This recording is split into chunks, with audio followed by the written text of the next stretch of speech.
Hello, I'm John. Welcome back. I've got a tag video for you today. This is the New Year, Same Old Me tag by James at Quaint and Curious Volumes. And this is a remix of Kevin Toll's New Year, New Me tag. So, number one is regrets. What is one book from your 2024 reading goals that you regret reading or that haunts you? Can't read my own writing. That would be At Night, All Blood is Black by David Diop. I was really disappointed by that book. It won a lot of awards. There was a lot of hype about it. I heard a lot of good things about it by booktubers, and I read, here and there. I saw people talking about it. I'm all confused apparently, but I heard a lot about this book, and it just didn't work for me. I didn't like it at all. I really liked the concept. I liked the idea. I was really looking forward to it. It's about a couple of friends who are Africans who live in a nation that has been colonized by the French, and at the outbreak of World War I, they are pulled into the colonial army and sent to the front lines in France to fight against the Germans. That's a very interesting thing. I was really happy that a book like that had been written because the colonial armies are kind of a neglected area of World War I history. But I've read a lot about World War I. I've read a lot of history and fiction, and I'm very steeped in World War I. It's been a interest of mine since I was about 12 or 11 or 12, somewhere in there. So, over the years I've read a lot about it, and I'm very familiar with it. I'm very familiar with the World War I fiction and etc. I'm not very familiar with the colonial troops, so that was really interesting to me. But like I said, it just didn't work for me. I didn't like the main character at all. It was very repetitive. There was one phrase in particular, God's truth, but it was repeated over and over and over. God's truth, over and over and over. And I know that's probably a cultural thing. It just really didn't translate very well. I don't think that it was a translation issue, though. If I could read French, I don't think I would have liked the book anymore. And I was kind of confused about how it won all these awards, and the only real conclusion I could come to with that is that the judges probably weren't very familiar with World War I fiction or horror fiction. I just feel like it was a very short book, I feel like it was undeveloped.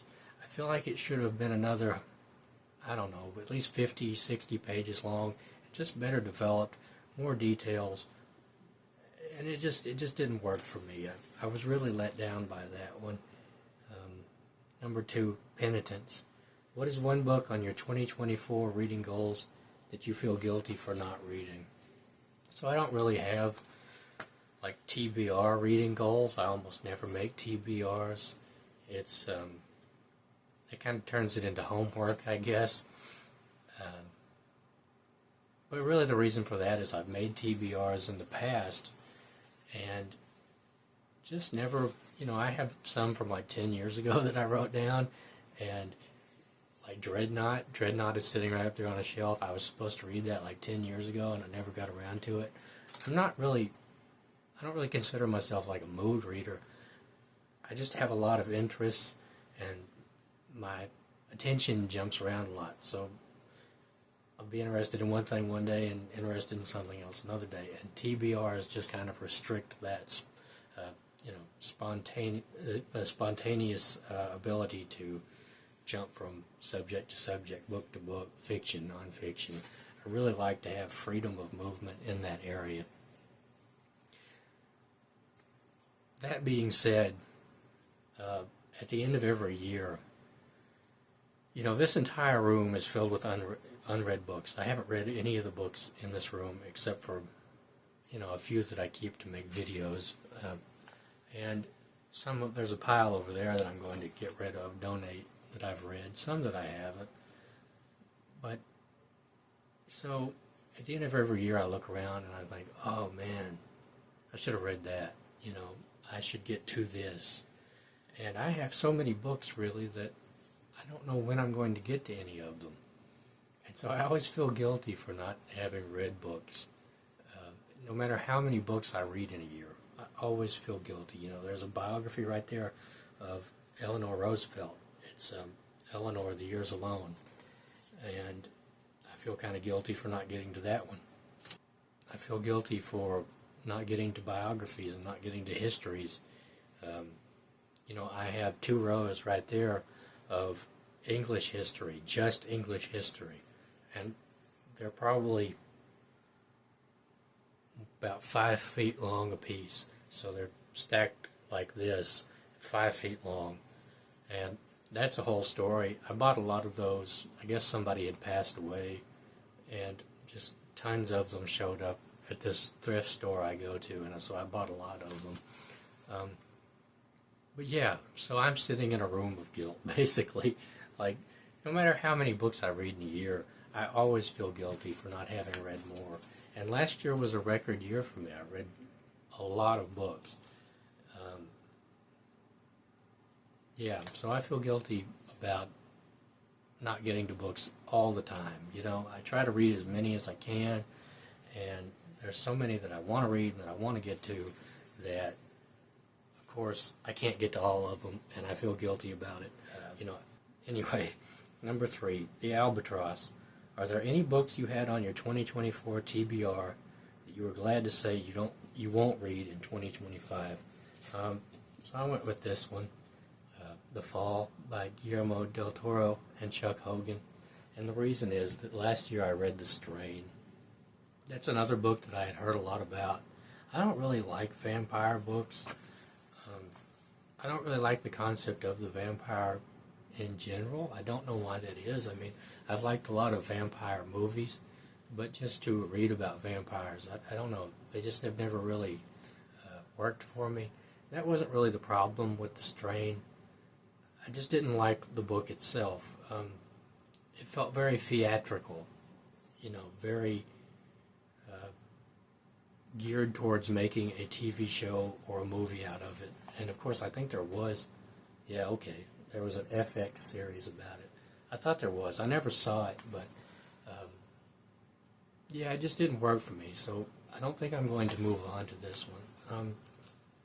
But I don't think I'm like happy about that. I think every time I read a book and I don't want to move on to the next one, that it doesn't, it makes me feel kind of sad because I want to like books. That's my whole goal in reading, is I want to read books that I like.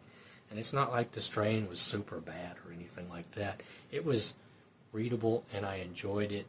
It's just, there was a lot about it that just didn't work for me. Number 4, Pruning. Have any 2024 books led you to reconsider any long-term reading projects? Yes, but I'm still going to read them, I think. I'm going to try to read them. And so I've talked about these before. I get these leisure horror books. I bought a lot of these.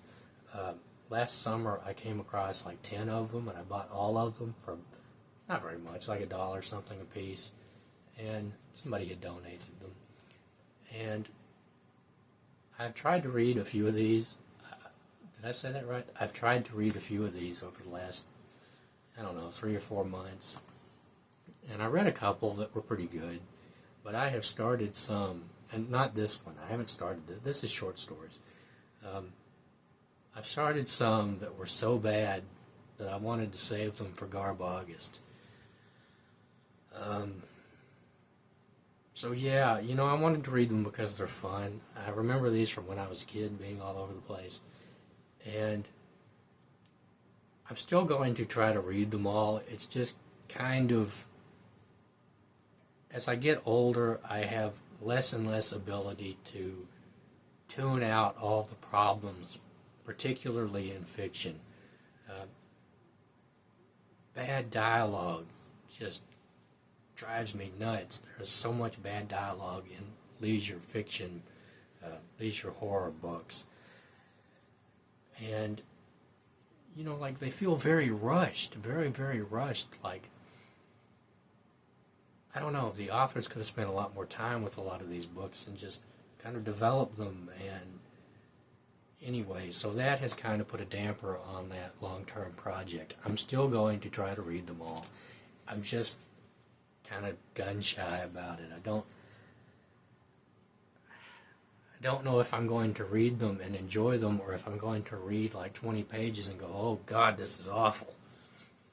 So that's, yeah, okay. Number 5, Lying Fallow. What? I'm trying to laugh here. Number 5, Lying Fallow. What is one author or genre that you're taking a break from in 2025? I don't think I'm going to take a break from any of them, really. In fact, I kind of want to read more, you know. Last year I only read one biography. It was a really good biography of George VI, but it was the only biography I read all year long. And I read some memoirs and stuff, but I don't really count that. So I want to read more biography. The only genre I really don't like, and, well, I mean, I haven't read every genre. No, I haven't read every genre. I haven't read, like, a romance book, for instance. But, you know, the genres that I do read, probably the one that I read the least of is crime fiction. Not a real big fan of crime fiction for some reason. But I don't plan to read any less of certain genres or authors in 2025. Number 6, The Scape Goat. Are there any formerly favorite authors that you're not going to read in 2025? Not on purpose. I haven't really thought about that. Like I said, I really like to be spontaneous in my reading as much as possible. So whatever interests me in the moment is really what I pick up and read, which sometimes that works against me. Like lately I've been in kind of a reading slump, and I've had to force myself to read. But no, there aren't any authors that I'm not purposefully going to read in 2025. Number 7, Stay the Course. Is there any series that you started last year that you might complete this year? The only one I can really think of are the X-Files books. I think there's 6 original books, and that really depends on whether or not I can find them. So I only buy books in person because I buy enough books as it is, and I really don't need like a Kindle or to buy books online. I think that would be a recipe for a disaster because I already have so many. But if I can find those 3 books, I read 3 last year. If I can find the other 3, there might be only 5 total. So there might be just 2 more. I'm not really sure. There are several X-Files books. I'm just talking about the original series that was going on during the TV series, the commissioned novelizations. But other than that, I don't really think so, because a lot of the series that I started last year, either I didn't enjoy them enough, like The Strain, to want to read more, or they're really long series. Like I read the first of the K. Scarpetta series, and I think there are quite a few of those books. I'm not exactly sure how many. And I read the first of the Nero Wolfe books, which was okay. I liked aspects of it, but it was kind of ridiculous. I really liked the character of Nero Wolfe. I liked, I can't remember the name of the guy that he sends out to do everything, the narrator of the stories. I liked all that setup, The book was called Fer de Lance. I'm pretty sure that's the first of the Nero Wolfe books. And it involved, I won't tell you because it's a mystery, but it was just kind of a ridiculous concept. And I don't know, anyway, that's not my point. There are lots and lots and lots of Nero Wolfe books. I could have bought a huge box of them one time. It was like a whole box full, like a big box. And I can't remember. It was only like $10 for the whole box, but I had never read the Nero Wolfe series at the time. I don't know if I would buy that box now, come to think of it. I have, I think, 4 more of the Nero Wolfe series, but I don't know, when I'll ever read them, and I certainly can't read that whole series. I could, I guess, read that whole series in a year, but I'm not going to. Okay, so number 8, breaking walls. This is a bonus question. Do you have a non-book related goal for 2025 you wish to share? Okay, so in 2023 I injured myself twice. And I used to ride, I have an exercise bike, I used to ride it every day. I got to where I was riding about 8 or 9 miles a day. And I'd sit there and watch booktube videos while I was riding. And first I hurt myself, I got sick, and I was coughing a lot, and I coughed so much that I don't know exactly, I pulled a muscle like up in here somewhere or something, and every movement hurt really bad. The other one is kind of funny. It's funny now. I was outside. I have this small air compressor. It's like like a 10-pound air compressor, and that's, gallon-wise. Or I'm not sure how air compressors work exactly. Are they on the gallon or the pound scale? Gallon, probably. So it's like a 10-gallon air compressor. So it's not very big. And it only weighs like 15, 20 pounds, something like that. I picked it up, and I pulled a muscle in my hip. And I went, ah! I screamed. It hurt really bad.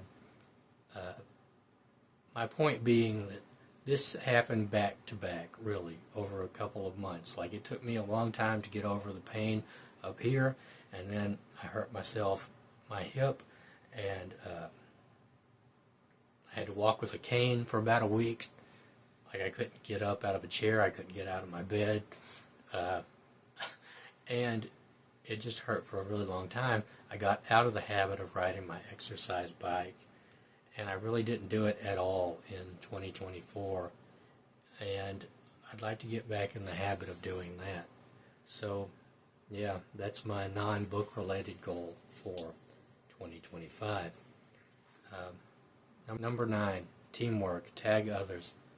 So I'm going to tag a few people. I'm going to tag Adventures in Literature, Alan's Reads, Genre Books, and That Reading Guy. And I may tag a few more people. So, okay, that is the, let's see, New Year, Same Old Me tag. So I want to thank James for tagging me, and thanks for watching. I'll see you next time.